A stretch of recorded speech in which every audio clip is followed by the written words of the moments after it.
Hello दोस्तों, कैसे हैं आप सब। I hope you all are doing really well. My name is CA Vipul Dhal. I am an all India rank holder who has cleared all levels of CA in first attempt and I welcome you to another video of most important questions for CA inter advanced accounting. Sir, आज के इस lecture में हम लोग कौन से questions और कौन से टॉपिक को प्रैक्टिस करने वाले हैं? बेटा जी, आज हम लोग अपने पास आरटीपी जैन 2025 के दो बहुत ही बढ़िया क्वेश्चंस क्लास में लेने वाले हैं। और वो क्वेश्चंस कौन से एएस को रिलेट करते हैं? वो है एएस 22 और एएस 23। सर, 22 तो एक ऐसा एएस है जो हमेशा थोड़ा सा बच्चों को जो है डर लगा देता है कि ऐसा लगता है कि सर इसका क्वेश्चन शायद हमसे गलत हो सकता है। बट कोई दिक्कत नहीं है, पूरा कॉन्सेप्चुअली क्वेश्चन करेंगे। और जितने बच्चे एएस 22 में कंफर्टेबल भी है ना, उनको भी कहूंगा ये क्वेश्चन बहुत इंपॉर्टेंट है, एक बार जरूर कर जाना है एग्जाम से पहले। अमेजिंग क्वेश्चन है, न्यू टाइप ऑफ क्वेश्चन है, आ सकता है अपकमिंग अटेम्प्ट में। जी सर, चलिए बेटा स्टार्ट करते हैं आज की क्लास। एक छोटी सी रिक्वेस्ट आप लोगों से रहेगी बेटा, अगर ये वीडियोस आपके लिए यूजफुल हो रहे हैं मेरे मोस्ट इंपॉर्टेंट क्वेश्चंस के, जरूर से हर एक वीडियो को लाइक कीजिएगा। पूरा सीरीज हम लोग क्रिएट कर रहे हैं आप लोगों के लिए एब्सोल्युटली फ्री ऑफ कॉस्ट, वो भी यूट्यूब पर। और अपने मैक्सिमम दोस्तों से शेयर करिए, spread the word, tell them that such a series is happening on YouTube live for every student free of cost। आपने यहां से, आप आई विजनर है या नहीं, मतलब आपने यहां से कोचिंग लिया है या नहीं, फर्क नहीं पड़ता, क्वेश्चंस तो साथ में प्रैक्टिस कर ही सकते हो ना। जी हाँ सर जी। तो बहुत ही बढ़िया, शुरू करते हैं इसी नोट पर अपने पास आज की क्लास। और मेरे प्यारे प्यारे नन्हे मुन्ने बच्चों, अपने पास आई विजन के चैनल को सब्सक्राइब कर लो। सीए इंटर के लिए बहुत इंपॉर्टेंट स्ट्रैटेजी वीडियोस आने वाले हैं जो जैन 25 के लिए गेम चेंजर हो सकते हैं। जैन 25, मई 25, सितंबर 25, तीनों के लिए। तो भाई किस चीज का इंतजार है? वो अगर पेपर के बाद पता लगा ऐसा वीडियो पहले ही अवेलेबल था तो फिर क्या फायदा। इसी चीज के लिए आपको कहते हैं कि आप अपने पास आई विजन के चैनल को सब्सक्राइब कर रखिए। बहुत इंपॉर्टेंट नोटिफिकेशंस होते हैं जो आपको एग्जाम से पहले मिल जाने चाहिए। कुछ इंपॉर्टेंट क्वेश्चंस होते हैं, आईसीआई के गाइडलाइंस होते हैं। एडवांस्ड अकाउंटिंग के लिए अगर कोई गाइडलाइन आ गया आप तक कैसे पहुंचेगा? आप एग्जाम की प्रेपरेशन में बिजी हैं, वो काम हम लोग आपके लिए कर देते हैं। बात समझ में आई? इसलिए आपको कहा जाता है कि सर अपने ट्रस्टेड चैनल्स को एनरोल कर रखिए, मतलब सब्सक्राइब कर रखिए। चलिए सर, हम लोग ये एएस 22 के लिए आरटीपी जैन 25 का क्वेश्चन पिकअप करने वाले हैं। क्वेश्चन नंबर 16 है और यहाँ पर क्वेश्चन नंबर 17 है जैन 25 का। ये दोनों क्वेश्चंस जो हैं हम अपने पास अपनी आज के इस सेशन के अंदर सॉल्व करेंगे। और आप भी मेरे साथ साथ लिखकर सॉल्व कीजिएगा, प्रेजेंटेशन भी इंप्रूव होगा और अंडरस्टैंडिंग भी। रीड करना स्टार्ट करें बेटा। आपका जैन 2025 वाला ये आरटीपी है, इंस्टीट्यूट के वेबसाइट से आप डाउनलोड कर सकते हैं absolutely free of cost. As 22 क्या बोलता है? कह रहा है ABC limited prepare it's accounts annually. बहुत इंपॉर्टेंट क्वेश्चन है, इंपॉर्टेंट मार्क कर लीजिए। On 31st March, on 1st of April 2022 it purchased a machinery at a cost of 1,50,000। आगे बोल रहा है the machinery has a useful life of 3 years and N expected scrap value of 0। उसका useful life कितना है बेटा? 3 साल है, स्क्रैप वैल्यू है 0। अगर मैं इसको एसएलएम पर डेप्रिशिएट करता हूं तो कितना कितना डेप्रिसिएशन आएगा हर एक पीरियड में? 50,000। Although it is eligible for 100% first year depreciation allowance for tax purposes, tax purposes के लिए 100% depreciation first year में मिल रहा है। The straight line method is considered appropriate for accounting purposes। यानी कहने का मतलब ये है, जरा क्वेश्चन का एनालिसिस करते हैं बेटा। टैक्स के पर्पसेस के लिए आपको 1,50,000 का डेप यहीं मिल जाएगा, आगे और कुछ मिलेगा नहीं जब फुल डेप्रिसिएशन मिल गया। अकाउंट्स के पर्पसेस के लिए आप एसएलएम यूज कर रहे हैं, यानी 50,000 का डेप्रिसिएशन आप हर एक पीरियड में जाके अकाउंट्स के पर्पसेस के लिए चार्ज करेंगे बुक्स ऑफ अकाउंट्स के अंदर। बात इतनी सी समझ में आती है? जी sir. ABC Limited has a profit before depreciation and taxes of 2 lakh rupees each year and a corporate tax rate of 40% each year। तो उनका टैक्स रेट है 40% और उनका इनकम है 2 लाख रुपए का हर एक साल में। The purchase of machinery at a cost of 1,50,000 in 2022 gives rise to a tax saving of 60,000। ठीक हो गई सर बात। The corporate tax rate has been assumed to be same in each of the 3 years। Calculate the deferred tax and pass the necessary journal entry. Deferred tax calculate करिए, asset है liability है वो भी बताना पड़ेगा, और साथ में आप जर्नल एंट्री भी पास करिए। और what will be the amount of deferred tax, ये सेकंड पार्ट आ गया इसका। If substantively Enacted tax rates for 22, 23, 24 are 40%, 35, 38% respectively. Oh my God question है ये, oh my God question. Institute ने अपने पास एक तरीके से आपसे पूरा का पूरा चेकिंग कर लिया है कि भाई आपको नॉलेज है AS22 का या फिर नॉलेज नहीं है। और ये वो सेकंड पार्ट वो वाला बच्चा अटेम्प्ट कर पाएगा जिसने AS22 अच्छे से पढ़ा है। इसलिए हम आपको कहते हैं आपको इन डेप्थ अंडरस्टैंडिंग चाहिए AS की। आपको अभी भी लग रहा है एग्जाम सिर्फ और सिर्फ यूट्यूब पर बेस बना के क्लियर हो जाएगा, ये आपकी गलत सोच है। आपको इसलिए हम लोग कहते हैं कि भाई साहब आपके लिए फुल फ्लेजेड कोर्सेज अब तो बहुत नॉमिनल प्राइसेस पे अवेलेबल हैं। आप उन चीज़ों के लिए एनरोल कर सकते हैं, लिंक इस वीडियो के डिस्क्रिप्शन में है। मेरे साथ इसी तरीके के क्वेश्चंस और बहुत सारे हैं, पास्ट ईयर आरटीपीज एमटीपीज में क्लास में बैठ के कर सकते हो। चलिए सर, अपने पास अपने पास अब इस क्वेश्चन को अप्रोच कैसे करना है, पूरा एकदम सर दिमाग गोल हो चुका है, क्वेश्चन कैसे अप्रोच करें। अब यहाँ पर बड़ा ही सिंपल सा टेक्निक है बेटा। उसने सबसे पहले आपसे पूछा है कैलकुलेट कर दीजिए डेफर्ड टैक्स कितना होगा और पास करिए necessary journal entry. Deferred tax का कैलकुलेशन मांगा है। अब इसके अंदर क्या है, इंस्टीट्यूट का अगर आप लोग जाकर जैसे सजेस्टेड आंसर देखेंगे तो इंस्टीट्यूट ने यहाँ पर एक एक्स्ट्रा काम कर रखा है जो आपके आरटीपी में उन्होंने दिया है। यहाँ पे इंस्टीट्यूट ने पीएनएल बना रखा है। अब जो बच्चा अच्छे से पढ़ाई कर चुका है AS22 को बढ़िया तरीके से, वो ये एक सवाल पूछेगा कि सर पीएनएल तो मांगा नहीं है, एक्सट्रैक्ट ऑफ पीएनएल, तो इंस्टीट्यूट ने फिर एक्स्ट्रा क्यों बना रखा है जब सिर्फ इतना मांगा है कि डेफर्ड टैक्स निकाल कर दीजिए और जर्नल एंट्री पास करिए। तो डेफर्ड टैक्स के लिए तो एक छोटू सा टेबल बन सकता है, एक छोटू सा टेबल बन सकता है, लेकिन इंस्टीट्यूट उससे ज्यादा बढ़कर और चीजें बता रहे हैं, तो कोई दिक्कत नहीं है। अपने पास एक काम करिए आप लोग, यहाँ पर ना एक पार्ट ऐड कर लीजिए, also prepare extract of PNL, ऐसा लिख लीजिए, also prepare extract of PNL. मैं आपको बनवा दूंगा, समझा दूंगा, लेकिन पॉइंट ये है एग्जाम में तभी बनाइएगा क्योंकि 5 नंबर का क्वेश्चन आएगा ये, जब वो मांगे। तो ऐसा ना सोचिएगा कि सर आपने जो हमें क्लास में आरटीपी करवाए एमटीपी करवाए वहां पे तो जब एक्सट्रैक्ट ऑफ पीएनएल नहीं मांगा तो आपने नहीं बनाया, इस वाले आरटीपी में भी नहीं मांगा तो क्यों बनाया। भाई इंस्टीट्यूट ने एक्स्ट्रा बना रखा है, वो मैंने आपको क्वेश्चन में ऐड करवा दिया, वो समझा देंगे आपको, लेकिन पहले आपको आंसर करवाते हैं इसका। अब इस आंसर को सर लिखना कैसे है, प्रेजेंट कैसे करना है, सबसे बड़ा तो सर यही क्वेश्चन है। प्रेजेंटेशन में ही तो बच्चा मात खा रहा है। As per AS22 accounting for taxes on income, accounting for taxes on income, सबसे पहले AS का नाम दे दिया।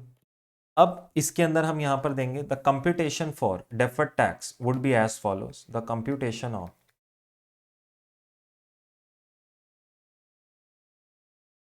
Deferred tax would be as follows. अब कंप्यूटेशन कैसे होगी भाई यहाँ पे डेफर्ड टैक्स की, बड़ा सिंपल यार, जैसा क्लास में आप लोगों को सिखाया था। ये आ गया आपका पर्टिकुलर, ये आ गया आपके लिए आपका एज पर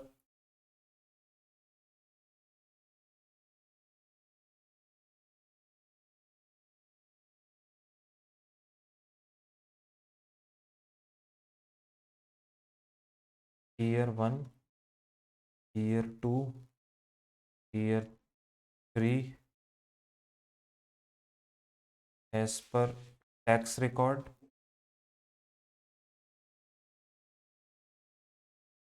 अकाउंटिंग रिकॉर्ड, ये नेक्स्ट कॉलम है बेटा अकाउंटिंग रिकॉर्ड,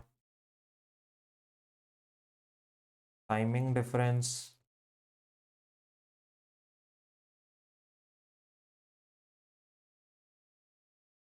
डेफर्ड टैक्स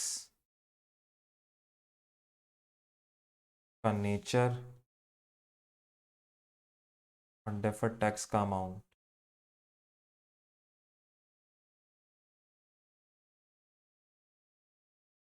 इसमें ऐसे लिखो डेफर्ड टैक्स का, deferred tax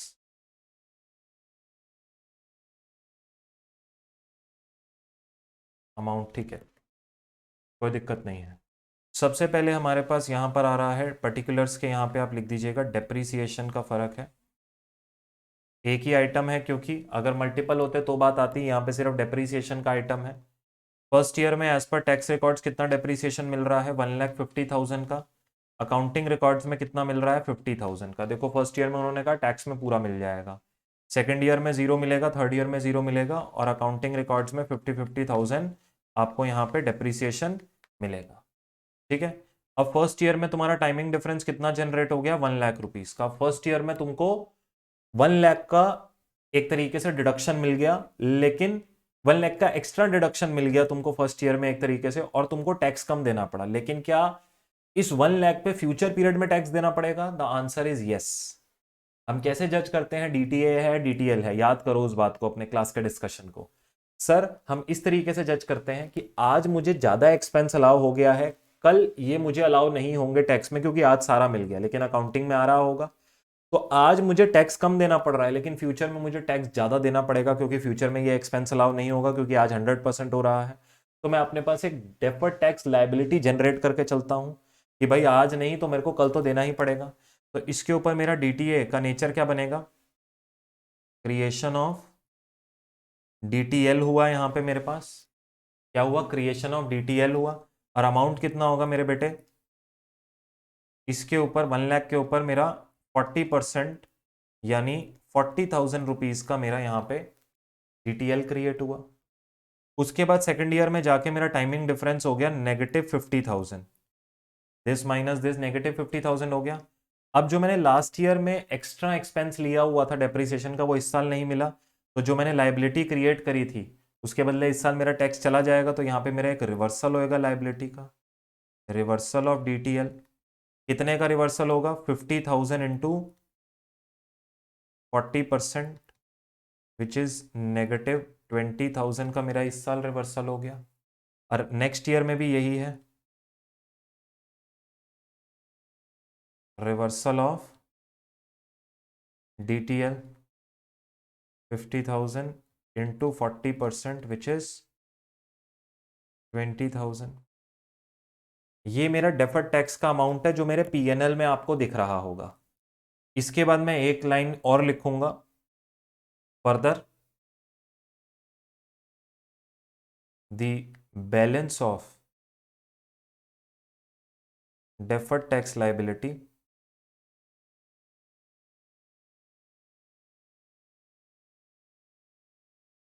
in balance sheet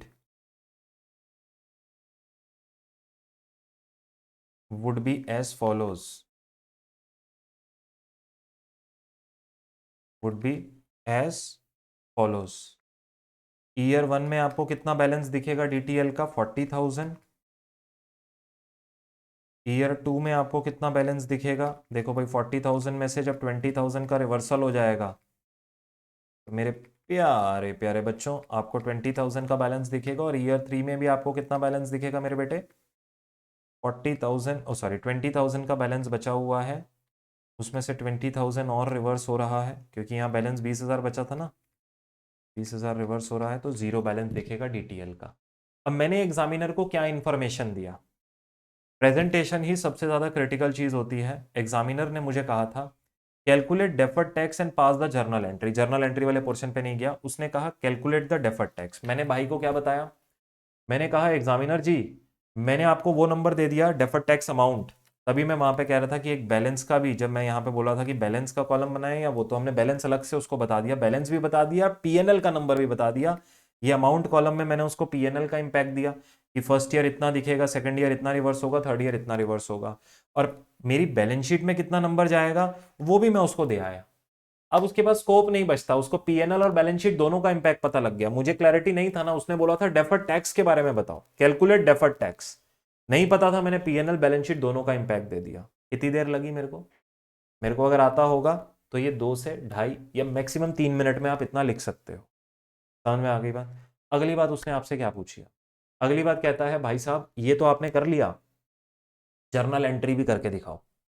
अब जर्नल करना कोई बड़ी बात नहीं है, आपको जर्नल एंट्री करने के लिए करंट टैक्स का कंपटीशन करना पड़ेगा। आपको करंट टैक्स का कंपटीशन करना पड़ेगा। अब सर करंट टैक्स का कंपटीशन कैसे होगा? कोई दिक्कत नहीं है, देखते हैं। उसके लिए अब यहां पे मैंने क्वेश्चन में इंक्लूड कर दिया PNL। अगर वो नहीं पूछेगा तो अपने पास क्या करिएगा, वर्किंग नोट में ज्यादा डिटेल नहीं, सिंपल सा एक PNL बनाइएगा ताकि आप करंट टैक्स का कंपटीशन कर पाए। तो पहले मैं आपको प्रॉपर पीएनएल का एक्सट्रैक्ट बना के दिखाता हूँ। पीएनएल अकाउंट का एक एक्सट्रैक्ट टाइप हो गया मेरे लिए। अगर वो पीएनएल तुमसे नहीं मांगता तो भाई तुमने नहीं बनाना। ये बात याद रखना, एक्स्ट्रा काम करने के एक्स्ट्रा नंबर नहीं होते। एग्जामिनर की जो सजेस्टेड आंसर है उसमें उन्होंने पीएनएल रफ वर्क में लेके जाना चाहिए था उन्हें, बट वो नहीं लेके गए।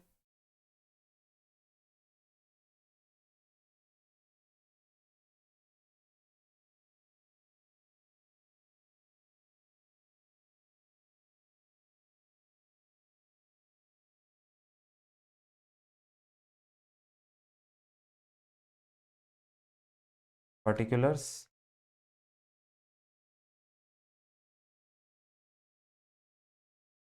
ईयर 1, ईयर 2 और ईयर 3।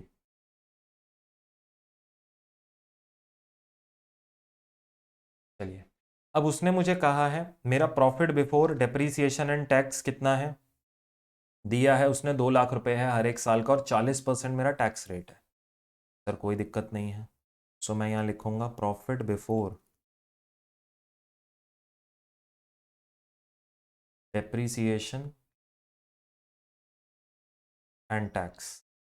सर हमने यहाँ पे क्या बोला, 2-2 लाख रुपए हर एक साल का मेरा नंबर क्वेश्चन में गिवन है। अब ये मेरा अकाउंटिंग प्रॉफिट है, ये बात को याद रखिएगा, ठीक है। जी हाँ सर जी। अब इस अकाउंटिंग प्रॉफिट में से मेरे पास, मेरे को करंट टैक्स निकालना है, ये आपके दिमाग में होना चाहिए ये बात। तो मुझे एक बात बताइए, क्या मैं अकाउंट्स का डेप्रीसिएशन माइनस करूंगा या टैक्स का डेप्रीसिएशन, जो टैक्स में अलाउ होता है मुझे इनकम टैक्स में। सर ऑब्वियसली अगर आपको करंट टैक्स का कंपटीशन करना है तो आप इनकम टैक्स वाला डेप्रीसिएशन माइनस करेंगे, यस और नो? बोलिए मेरे बेटे। अगर आपको करंट टैक्स का कंपटीशन करना है तो आप इनकम टैक्स वाला डेप्रीसिएशन माइनस करेंगे। लेकिन अब मेरे को एक बात बताओ, मैं यहां फेयर वर्क में बना रहा हूं या वर्किंग नोट में बना रहा हूं? अब ये जजमेंट्स स्टूडेंट को लगता है सर कोई बड़ी बात नहीं है, हमें जैसा मन चाहे वैसा कर दें। नहीं, अगर यही काम मैं वर्किंग नोट में कर रहा होता, मैं पीएनएल का एक्सट्रैक्ट ना लिखता, मैं उसको लिखता कंप्यूटेशन ऑफ करंट टैक्स। क्या बोला मैंने? सर नहीं, बात समझ में आई आपकी, फर्क समझो, आराम से सुनो, हश नहीं। अगर मैं वर्किंग नोट में कर रहा होता ना, मैं इसके ऊपर ना लिखता पीएनएल एक्सट्रैक्ट, मैं इस पे लिखता कंप्यूटेशन ऑफ करंट टैक्स, क्योंकि मुझे जर्नल एंट्री करनी है। डेफर्ड टैक्स मैं निकाल चुका हूं, डेफर्ड टैक्स का कंपटीशन ऊपर दे चुका हूं, मेरे को तो सिर्फ जर्नल एंट्री करना है। लेकिन अब की बार क्या मैंने क्वेश्चन में ऐड करा दिया पीएनएल का एक्सट्रैक्ट, जान के करवाया, क्योंकि वरना हम इसको हमेशा वर्किंग नोट के पर्सपेक्टिव से समझते। अब मुझे एक बात बताओ, जब मुझे पता है कि मुझे पीएनएल का एक्सट्रैक्ट बनाना है, बुक्स बन रही हैं, तो कौन सा डेप्रीसिएशन माइनस होगा? 100% बुक्स का डेप्रीसिएशन। किसी भी बच्चे को अब इसके अंदर दिक्कत नहीं होना चाहिए एज पर अकाउंटिंग रिकॉर्ड्स। क्यों? क्योंकि तुमने ऊपर लिखा है पीएनएल। यही तुम मुझे कहते ना सर वर्किंग नोट में बना के दिखाओ, बेटा मैं सीधा माइनस करता यहाँ पे टैक्स का डेप्रीसिएशन और सीधा करंट टैक्स निकालता, क्योंकि वर्किंग नोट में मुझे सीधा डायरेक्ट स्ट्रेट फॉरवर्ड काम करना है, जो चीज़ मुझे चाहिए उसके लिए काम करना है। ओ तो ये बात है, तब प्रेजेंटेशन ही बदल जाती है डिपेंडिंग अपॉन कि मैं वर्किंग नोट में काम कर रहा हूँ या फेयर वर्क में। अब यहां से निकला प्रॉफिट बिफोर टैक्स। आया मजा? अगर बेटा कुछ नया सीख रहे हो ज़रूर वीडियो को लाइक करके जाइएगा। इसमें अगर if you are being thankful, it is the greatest treasure that you have in today's world. बहुत कम लोग हैं those are thankful for the things they have. आप किसी से भी बात कर लीजिए, हर इंसान आपको रोता हुआ मिलेगा, मेरे पास ये नहीं है, मेरे पास वो नहीं है, वो रोता रहेगा, हमेशा रोता रहेगा, बट वो कभी थैंक्स नहीं कहेगा उन चीज़ों के लिए जो उसके पास है। If these lectures are useful for you, always be thankful. ज़रूर से लाइक कीजिएगा। चलिए, प्रॉफिट बिफोर टैक्स आया। अब देखो, यहां तुमने निकालना है टैक्स एक्सपेंस। अब टैक्स एक्सपेंस निकालना सर अगेन एक चैलेंज हो गया, क्योंकि यहाँ पे दो कंपोनेंट होते हैं। बोलो टैक्स एक्सपेंस AS 22 क्या बोलता है? It is a summation of what? Current tax plus deferred tax. और डेफर्ड टैक्स में सर अब आपको ये नॉलेज होना चाहिए, क्रिएशन ऑफ, ये इसके जो अंदर हेड होता है, क्रिएशन ऑफ DTL आपके डेफर्ड टैक्स के एक्सपेंस को बढ़ाती है और रिवर्सल ऑफ DTL उसी एक्सपेंस को कम करती है। के पीछे जर्नल एंट्री वाइज लॉजिक अपन ने रेगुलर क्लास में समझा हुआ है। इन डेप्थ लर्निंग के लिए जाना चाहते हो, लिंक वीडियो के डिस्क्रिप्शन में दिया हुआ है। You must go for in depth learning before you go for exam. 4 attempt लगा दोगे ना, करियर पे क्वेश्चन मार्क लग जाता है CA में। भाई ऐसा क्या हो गया 4 अटेम्प्ट लग गए तेरे को पास करने में? एक अटेम्प्ट में सही नॉलेज के साथ जाओगे ना देने, और फर्स्ट अटेम्प्ट में निकाल लिया, चाहे ज्यादा नहीं भी आता था पर निकाल दिया फर्स्ट अटेम्प्ट में किसी तरह, कोई आगे जाके ये तुम्हारी क्रेडिबिलिटी को क्वेश्चन नहीं करेगा। ये है रियलिटी तुम्हारी लाइफ की। CA कोर्स में यही रियलिटी है। अब बोलो करंट टैक्स कैसे निकलेगा ईयर 1 का? सर 2 लाख रुपीस का इनकम था, टैक्स में मुझे 1,50,000 का डेप्रीसिएशन अलाउंस मिला, इंटू 40% कर दिया, तो 50,000 का 20% यानी 20,000 का, 50,000 का 40% यानी 20,000 का करंट टैक्स है। नेक्स्ट ईयर मेरा 2 लाख रुपीस का रेवेन्यू है, लेकिन मुझे डेप्रीसिएशन नहीं मिला, इंटू 40% किया, 80,000। Current tax is the tax as per income tax act. पर सर ये तो हम अकाउंट्स के रिकॉर्ड बना रहे हैं ना, फर्क नहीं पड़ता। जब भी P&L बनता है, current tax is always as per income tax act. अब बोलो मेरे बेटे, डेफर्ड टैक्स में फर्स्ट ईयर में क्या हुआ था sir? Creation of DTL। Second year में क्या हुआ था sir? Reversal of DTL। Oh my God, creation of DTL add होता है, रिवर्सल ऑफ DTL माइनस होता है। रट्टे मारोगे, ये लॉजिक से समझना चाहोगे। लॉजिक इन डेप्थ लर्निंग से आएंगे, रेगुलर बैचेस, समझे? चलिए सर, अब हमारे पास कितना हो गया टैक्स एक्सपेंस? यहाँ पे total tax expense, total tax expense जो माइनस होगा प्रॉफिट में से, ये आया 60, ये आया 60, और वो भी आया 60। तो सर बताइए मेरा प्रॉफिट आफ्टर टैक्स पैट का नंबर क्या आ रहा है? Who will tell me? ए सर ये तो वीडियो है ना, तो वीडियो है तो क्या हुआ? हम तो रिकॉर्डिंग में देख रहे हैं सर, हम ऐसे आंसर कर सकते हैं। अरे खुद को आंसर दो ना यार। You are your biggest and you are your first teacher. आपने अपने आप को खुद कितनी सारी चीजें सिखाई हैं, कभी आपने सोचा है इस बारे में? यू आर योर बेस्ट जज। ये हुआ आपका पैट, प्रॉफिट आफ्टर टैक्स। समझ में आया? हाँ सर। ये आपका वो P&L का एक्सट्रैक्ट अगर मांग लेना, only if asked in exam, इस पे लिख लेना कहीं पे, हाँ हमें पता है एग्जामिनर, देख हम बना के दिखाते हैं, वो कहेगा हाँ दिखाता हूँ तुम्हें भी, इसमें नंबर काट के तुम एक्स्ट्रा दे के आओगे, वो एक्स्ट्रा नंबर काटेगा। ओनली फास्ट इन एग्जाम, तभी करना। Only fast in exam. अभी नहीं पूछा गया RTP में, इंस्टीट्यूट ने एक्स्ट्रा दिया सिर्फ करंट टैक्स का कंपटीशन दिखाने के लिए तुमको, नहीं मांगा था उसने, समझे? हाँ सर। चलो अगली चीज, जर्नल एंट्री। अब for all 3 years I have to pass journal entry.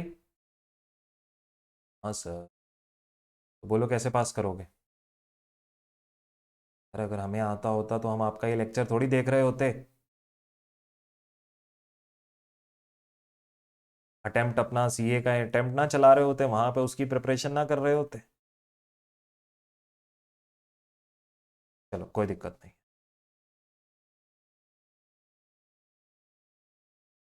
अरे कितने नंबर का क्वेश्चन है? मेरे 3-4 पेजेस भर चुके हैं बेटा, 5 नंबर है।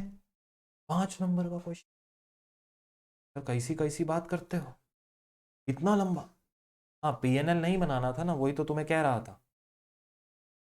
P&L नहीं बनाओगे तो क्वेश्चन नॉर्मल है। तो ये बात है, यही तो बात है मेरे नन्हे मुन्नो, जो तुम नहीं समझते।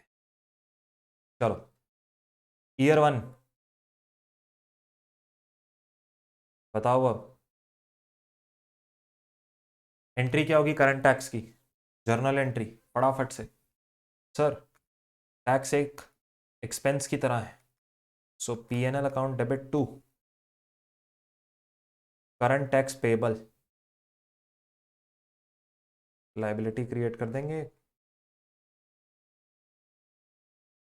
Being current tax payable accounted for.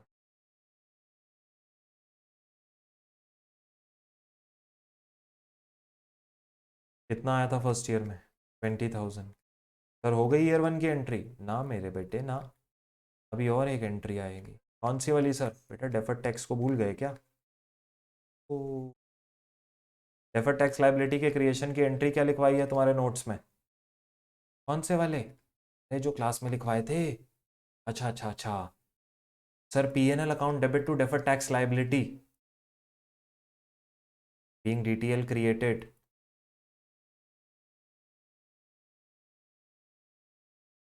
बोलो ईयर टू की entry.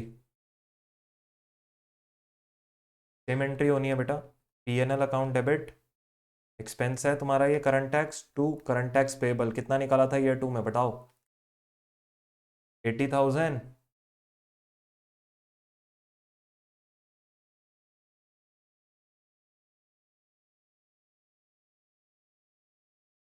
Being current tax payable.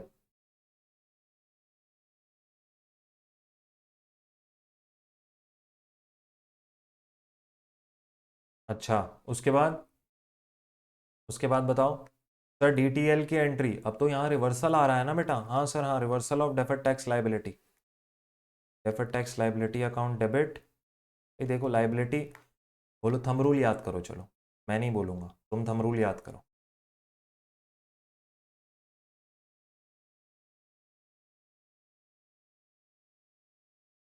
Being DTL reversed.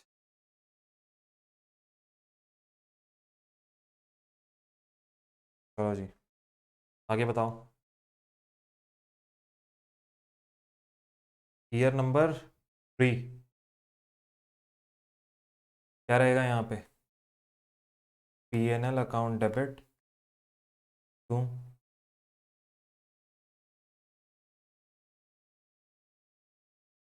Current tax payable account. बोलो बेटा, कितना था? Sir 80,000 in current tax payable.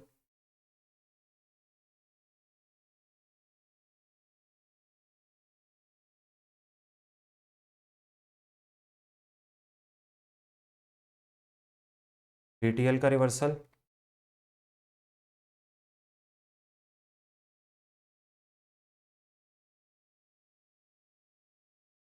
Deferred tax liability account debit to P N L account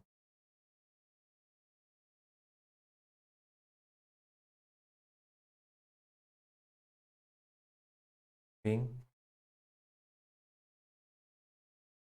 DTL reverse. That's it.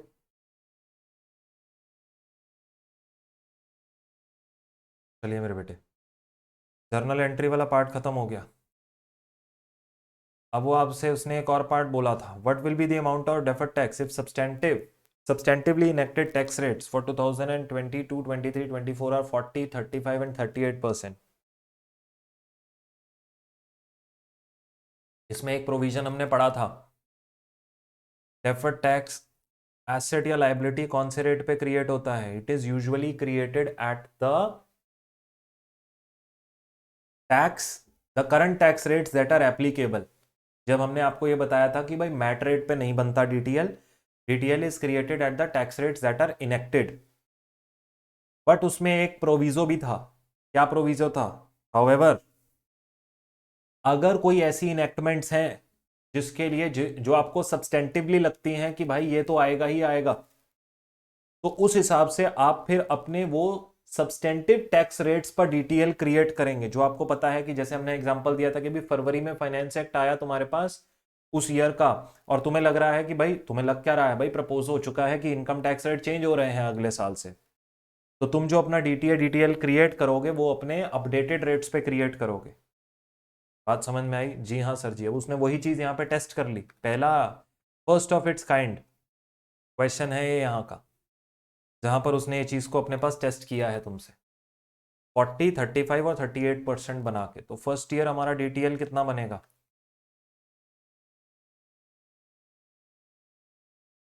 Now in case it is substantively, it is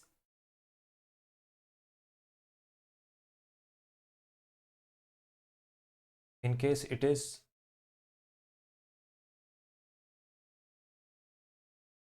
ऐसे लिखो, is expected, substantively छोड़ो, expected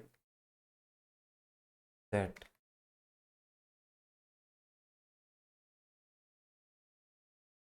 tax rates would be 40%, 35% and 38% for 22, 23, 2022, 2023 and 2024 respectively.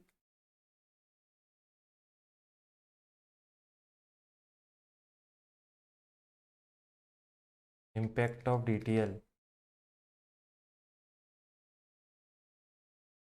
would be as follows.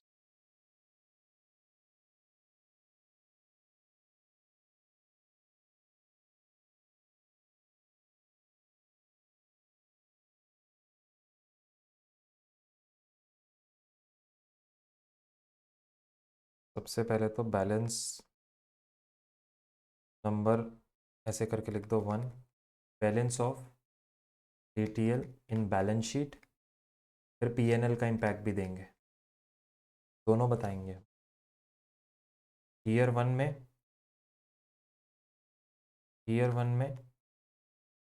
1 lakh rupees का difference था, 40% के हिसाब से किया, 40,000 रुपये का डीटीएल दिखेगा। ईयर टू में 1 लाख में से 50% का टाइमिंग 50,000 का टाइमिंग डिफरेंस रिवर्स हो गया, और 35% पे हमको ये क्रिएट करना है। 50,000 इंटू 35% डीटीएल दिखेगा 17,500 का। और ईयर थ्री में टाइमिंग डिफरेंस 50,000 था इनिशियल ओपनिंग बैलेंस, और 50,000 ही रिवर्स हो गया टाइमिंग डिफरेंस। 38% पे भी बना लो तो भी ये ज़ीरो दिखेगा। और इम्पैक्ट ऑन पीएनएल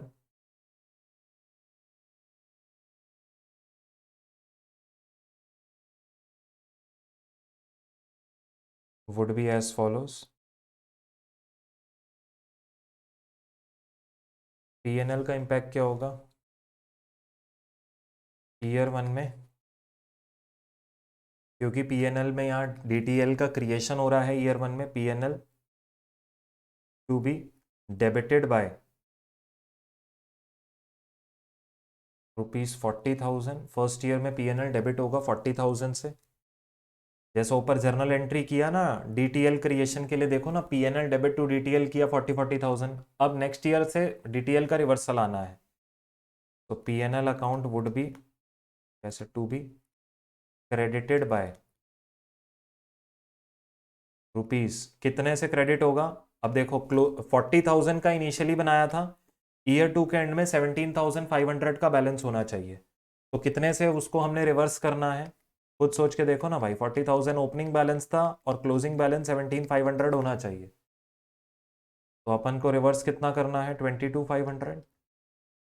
और ईयर थ्री में अगेन रिवर्सल आएगा, so PNL account to be credited by ₹17,500। पूरा ही रिवर्स हो गया ना, समझो इस बात को। हाँ सर, ये है आपका सोल्यूशन AS 22 का आरटीपी क्वेश्चन का। बताओ आरटीपी जरूरी है या नहीं है? आरटीपी में यूनिक क्वेश्चन जनरेट होते हैं इंस्टीट्यूट की तरफ से या नहीं? सर बहुत ज़रूरी होती है। यहाँ से आपको कुछ क्वेश्चंस ऐसे हैं जो जैन 25 नहीं तो मई 25 सितंबर 25 अटेम्प्ट में पक्का मिल जाएंगे। अब सर हम तो सिर्फ और सिर्फ मॉड्यूल करके जा रहे हैं, तो अगर आपने अभी तक सिर्फ मॉड्यूल किया तो कम से कम अपने अटेम्प्ट का आरटीपी करिए। और अगर कोई ऐसा स्टूडेंट है जो मई 25 सितंबर 25 एम कर रहा है, आप मेरे साथ 5 से 6 अटेम्प्ट के RTP, mock test papers, PYQs, past year exam questions ICI module के साथ साथ क्लास में बैठ के सॉल्व कर सकते हो अगर चाहो तो। हमारे regular batches, fast track batches सब में सॉल्व कराए जाते हैं along with explanation of all of these concept. Link इस वीडियो के डिस्क्रिप्शन में, एक बार एनरोल करके देखो, you will feel the difference. In depth knowledge का डिफरेंस आपको खुद समझ में आ जाएगा कि सर वो कितना डिफरेंट है। जो हम यूट्यूब पे देख रहे हैं वो तो कुछ भी नहीं है, ये तो सिर्फ ट्रेलर है सर। ऐसे क्वेश्चंस तो सिर्फ ट्रेलर हैं। जो पास्ट में आरटीपीज में अच्छे अच्छे क्वेश्चंस आए हैं वो सब भी आप मेरे साथ कर सकते हैं। समझ में आई बेटा बात? क्या करना पड़ेगा उसके लिए? हाईविजन के जो रेगुलर या फास्ट ट्रैक बैच है नॉमिनल प्राइस पे अवेलेबल हैं, उनको आपको एनरोल करना पड़ेगा। वेर मिनिमम कॉस्ट पे अवेलेबल है। अनलिमिटेड व्यूज, टेस्ट सीरीज भी इंक्लूडेड है, मेंटरिंग सेशंस भी इंक्लूडेड है फ्री ऑफ कॉस्ट। समझ में आई बात? और सबसे बड़ी बात है यार, अनलिमिटेड व्यूज़ हैं, जितनी मर्जी बार देख लो। जब तक ना समझ में आए तब तक देख सकते हो। 1.5x 1.8x वाला सीन ही नहीं है।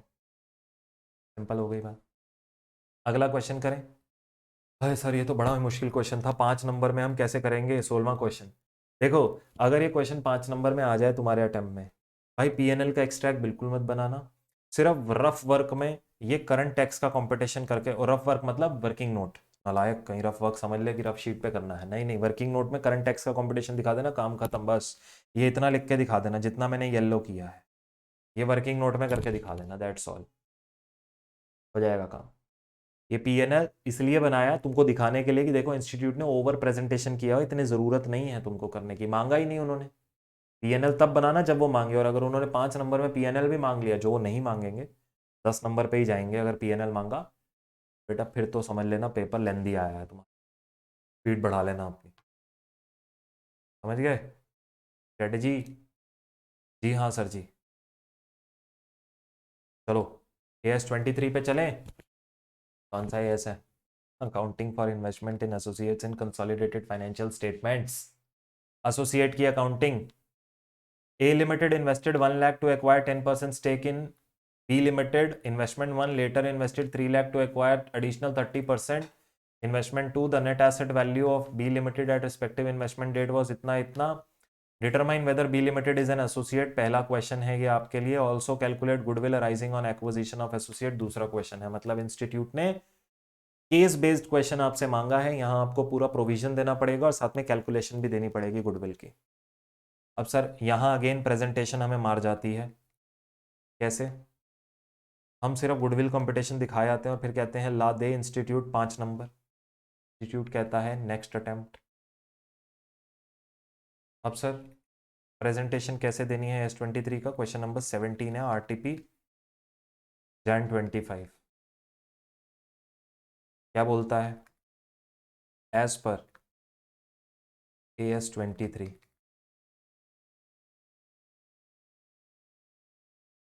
अकाउंटिंग फॉर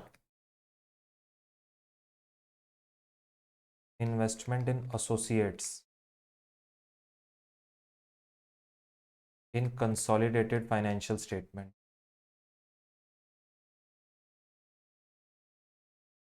नंबर नाम दोनों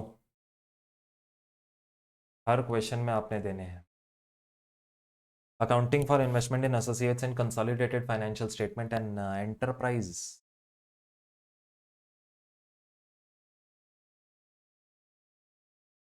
is considered an associate. An investor has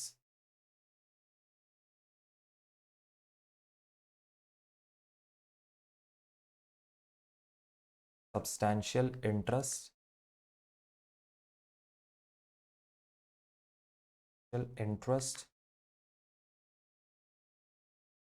in the associate, and it is neither is subsidiary or joint venture.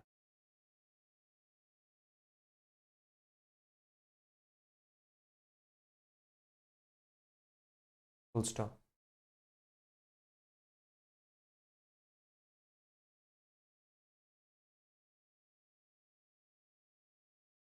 Substantial interest is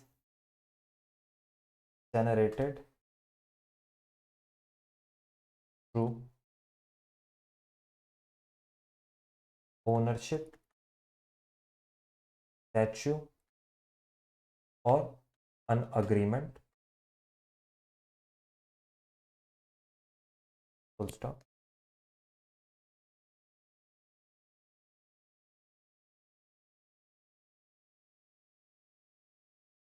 If an investor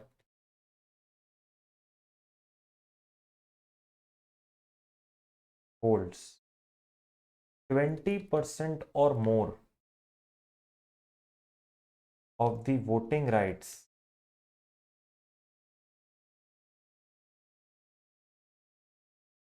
in an enterprise, comma, it is presumed that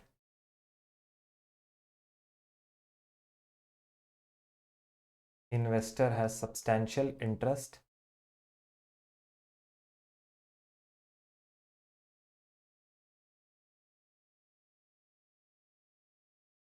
in that enterprise,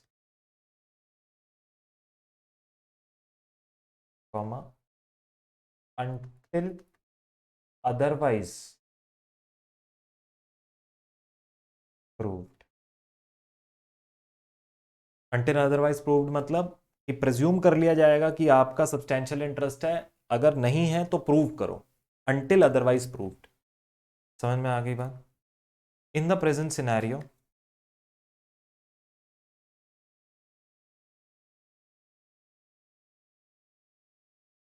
अब company का नाम क्या था? A Limited and B Limited. In the present scenario, since A Limited holds 30%, since A Limited holds 30%, that is more than the threshold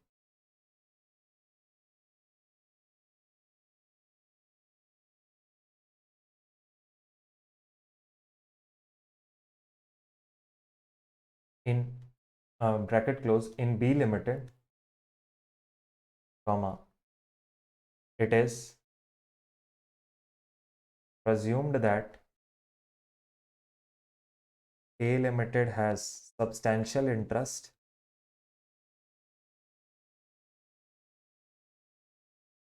in B Limited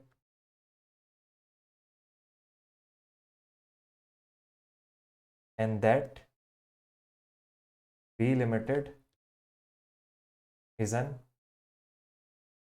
associate of A Limited. सबसे पहले तो ये clear हो गई बात. पहला मैंने answer कर दिया एग्जामिनर को. अब उसने मुझे पूछा है कि भाई मेरे को गुडविल कंपटीशन दो. दूसरी चीज क्या है? क्या वो determine whether B limited is an associate? Yes, मैंने आंसर कर दिया. Also calculate goodwill arising on acquisition of the associate. कोई दिक्कत नहीं है, इसके लिए अपने को नंबर्स चाहिए होंगे. उसने 1 लाख इन्वेस्ट किया था और 3 लाख इन्वेस्ट किया था. 1 लाख तब किया था जब 750 का वैल्यू था. अब यहाँ मैंने लिख दिया competition of goodwill.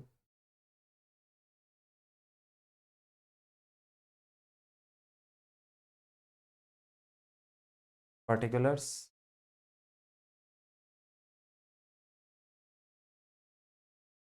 An amount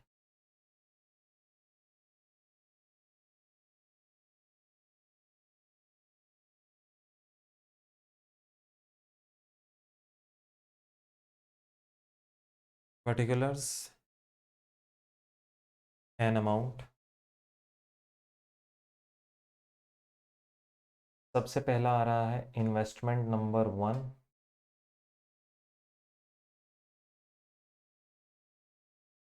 cost of investment is how much? 1 lakh minus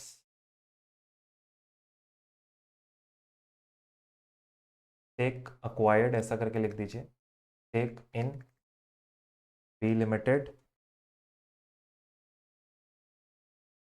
acquired. कितना स्टेक एक्वायर किया उन्होंने? 10% ऑफ 7,50,000 विच इज स्टेक या नेट एसेट्स लिख सकते थे, जैसा आपको अच्छा लगता है। 25,000 का गुडविल जनरेशन हुआ है यहाँ पे, ए बोल देते हैं इसको। And second is investment number 2,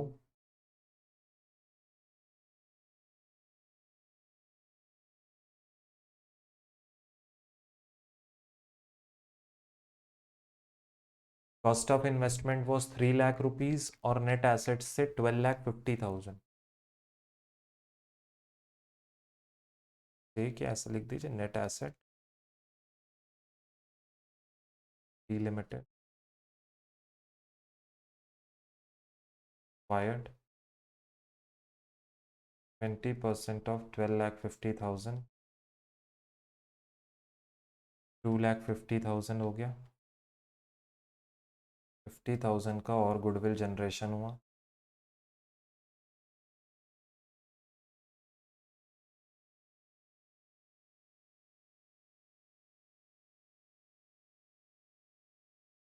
total goodwill is A plus B is 75। Simple सवाल, बट सही प्रेजेंटेशन के साथ ही आपको पूरे नंबर मिलेंगे। आई होप मेरे बच्चों आपके लिए ये दोनों क्वेश्चंस बहुत यूजफुल हुए होंगे। अगर हो रहे हैं ज़रूर से वीडियो को लाइक करना, मैक्सिमम दोस्तों से शेयर करना और iVision के चैनल को ज़रूर से सब्सक्राइब कीजिएगा। और अगर आप मेरे साथ फुल कोर्स पढ़ना चाहते हैं सीए इंटर एडवांस्ड अकाउंटिंग का, लिंक इस वीडियो के डिस्क्रिप्शन में है। फास्ट ट्रैक रेगुलर बैचेस दोनों ही बहुत अमेजिंग बैचेस हैं। आप दोनों में से किसी में भी चाहें उसमें एनरोल कर सकते हैं और अपने पास हर एक चीज़ को इन डेप्थ पढ़ सकते हैं। और एक चीज़ मैंने आपको बताई है, अगर आप मेरे किसी भी रेगुलर बैच में एनरोल करते हैं, रिवीजन क्लासेस आपको कॉम्प्लीमेंट्री दिए जाएंगे फ्री ऑफ कॉस्ट। एक्सेस मिलेगा आपको उन रिवीजन क्लासेस और रिविजनरी नोट्स का। बात समझ में आ गई? उनको अलग से आपको एनरोल करने की ज़रूरत नहीं रहेगी। तो वो भी एक चीज़ है। आई होप मेरे बच्चों जल्द मिलेंगे आपसे हमारे फुल फ्लेजेड कोर्सेज में। Thank you very very much. God bless you all. Subscribe करना मत भूलिएगा। Bye bye, tata, take care. मिलेंगे अगले वीडियो में।